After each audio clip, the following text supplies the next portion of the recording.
Никол Пашинян провел телефонный разговор с Реджепом Таyyипом Эрдоганом. Управление по связям с общественностью президента Турецкой Республики распространило сообщение о телефонном разговоре президента Турции и премьер-министра Армении. В ходе беседы премьер-министр Армении Никол Пашинян поздравил президента Реджепа Таyyипа Эрдогана с прошедшим праздником Курбан-Байрам. По этому случаю были также обсуждены процесс нормализации двусторонних отношений между Турцией и Арменией и региональные вопросы. Президент Эрдоган заявил, что процесс нормализации отношений между Турцией и Арменией продолжается посредством шагов, направленных на запуск прямой торговли.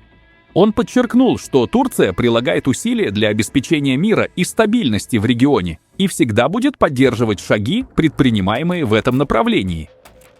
В свою очередь, госсекретарь США Марко Рубио заявил, что Москва недовольна углублением взаимодействия Вашингтона с Ереваном. Русские не очень довольны нашим взаимодействием с Арменией. Думаю, есть признаки того, что они хотели бы, чтобы нынешний руководитель проиграл выборы на фоне растущих отношений со США, отметил Рубио. В рамках процесса урегулирования отношений между Арменией и Турцией и при поддержке правительств республики Армения и Турецкой Республики 2 июня представители делового сообщества Армении пересекли армяно-турецкую сухопутную границу и отправились в Карс для участия во встрече с представителями делового сообщества Турции. Бизнес-сообщества двух стран поприветствовали благоприятную атмосферу, сформировавшуюся для старта двусторонней торговли между Арменией и Турцией. В ходе встречи представители деловых кругов двух стран, представляющие сферы производства продуктов питания, напитков, бутилированной воды, соков, фруктов, табачных изделий, строительства, туризма, цветоводства и другие отрасли, подчеркнули значительный потенциал сотрудничества в сфере торговли между Арменией и Турцией и обменялись мнениями о перспективах будущего взаимодействия. Участники встречи поприветствовали завершение в Турции необходимых административных процедур для старта прямой торговли между Арменией и Турцией, что дает возможность при осуществлении грузоперевозок между двумя странами через территорию третьей страны указывать в качестве пункта назначения или страны происхождения Армения-Турция и наоборот. Кроме того, они подчеркнули важность предоставления армянским товарам доступа к железной дороге Ахалкалаки-Карс, что создаст новые возможности для двусторонней и региональной торговли. Я вообще не удивлюсь, если Турция в итоге купит значительную часть тех армянских товаров, которые запретили к ввозу в Россию. Кремль ждет капитуляции Пашиняна. Кремль планомерно затягивает вокруг Армении торговую удавку. Закрыт экспорт минеральной воды Джермук, многих видов вина и даже бренди, клубники и рыбы. Недавно ситуация дошла до пика. В Москве на самом верху предупредили, кризис в отношениях с Украиной тоже начался с евроинтеграции. Но у параллелей между евроинтеграцией Армении и Украины есть, скажем так, оборотная сторона. Нет, дело не только и не столько в праве любого государства самому выбирать себе друзей и союзников. Помидорные войны Кремля больше не работают. Российские паблики снова подсчитывают, сколько потеряет Армения из-за очередных ограничений Россельхознадзора на армянскую продукцию. Но армянские фермеры посылают их в одно место. В один день продадим на рубль меньше, в другой – на рубль больше. Главное, чтобы наша государственность была крепкой. Их вредность пусть остается при них. Мы в любом случае как-нибудь устроимся, немного потеснимся, зато избавимся от зависимости.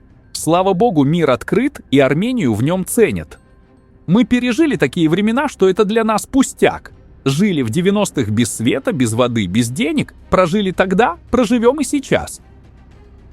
Арарат Мирзоян на дебатах с другими кандидатами на утверждение о том, что их партия во главе с Пашиняном испортила отношения с Россией, ответил: «Если нас обвиняют в том, что мы испортили отношения с Россией, то, извините, до нас что? Отношения были такими блестящими, что Россия продала Азербайджану оружие на 5 миллиардов долларов».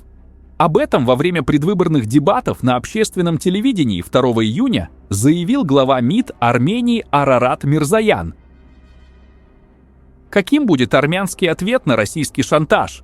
До парламентских выборов в Армении остались считанные дни, и давление Москвы на Ереван растет уже не по дням, а по часам. Кажется, не осталось товаров, которые бы Россия еще не запретила к ввозу из Армении. Однако это только верхушка айсберга. Помимо предсказуемых экономических рычагов, Москва не гнушается откровенной грязью и чернухой, используя как официальные СМИ, так и широкую сеть фейковых ресурсов. Главная цель этой кампании очернения и давления – вызвать широкое недовольство в армянском обществе и убедить его в том, что источником проблем является не Москва с ее деструктивным поведением, а руководство Армении, которое плохо себя ведет. Кремль ставит народ Армении перед ложным выбором – либо европейский курс, либо хорошие отношения с Россией. Однако при этом Москва не утруждает себя объяснением, какую же альтернативу она готова предоставить Армении в обмен на отказ от европейского курса. Устаревший тезис о дешевом газе давно и аргументированно опровергнут, поскольку не выдерживает никакой критики. Между тем, в Кремле явно не готовы к тому, что Армения может дать системный ответ на все его деструктивные меры. Поэтому ключевая задача Армении – показать, что речь идет не о разрозненных эпизодах – газовый шантаж, запрет на импорт армянских товаров, информационная истерия, а о комплексной кампании принуждения. Армения не обладает сопоставимыми с Россией ресурсами, но имеет другие преимущества. Международная легитимность, право на суверенный выбор, право и возможность диверсификации, поддержка внешних партнеров, ключевая роль регионального хаба и отсутствие территориальных конфликтов и иных проблем со соседними странами. Главное, что Ереван должен ответить Москве. Армения не проводит антироссийскую политику, Армения проводит проармянскую политику. Этот постулат отвергает российские обвинения в том, что любой самостоятельный шаг Еревана якобы направлен против России. Армения не обязана оправдываться за свой суверенитет, она вправе защищать свои национальные интересы. Российские ограничения против армянских товаров должны быть представлены обществу не как случайные технические проблемы, а как элемент политического давления. При этом важно не создавать панику, а демонстрировать готовность государства защитить производителей.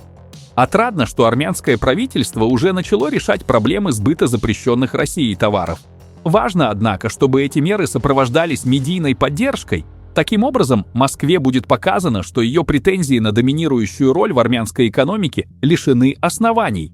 Вместе с тем Армении нужно готовиться к конкретным мерам газового давления со стороны России, в связи с чем необходимо начать переговоры со всеми потенциальными производителями и транзитерами газа в регионе. Не в последнюю очередь следует отметить, что Россия использует ЕАЭС как инструмент давления, шантажируя Армению экономическим крахом. Однако Ереван вполне в состоянии развернуть это орудие против самой Москвы. Например, целесообразно потребовать прозрачных экспертиз и разбирательств в Евразийской экономической комиссии, зафиксировать несоразмерность ограничений и показать политическую мотивацию мер. Можно использовать армянский кейс как доказательство ненадежности ЕАЭС как равноправного экономического пространства. С другой стороны, в случае продолжения давления на Армению, Ереван может усилить защиту собственной финансовой, банковской и торговой системы от вторичных санкционных рисков. Например, Армения может инициировать проверку компаний с российскими учредителями и бенефициарами, ужесточить таможенный контроль, ограничить схемы, в которых армянские компании используются как промежуточное звено для российских интересов. Армения не должна пытаться победить Россию в прямой конфронтации. Задача другая – сделать российское давление менее эффективным и более дорогим для самой Москвы. Отметим, что до выборов осталось 4 дня. Подписывайтесь на наш канал, чтобы не пропускать самые важные новости мира и нашего региона.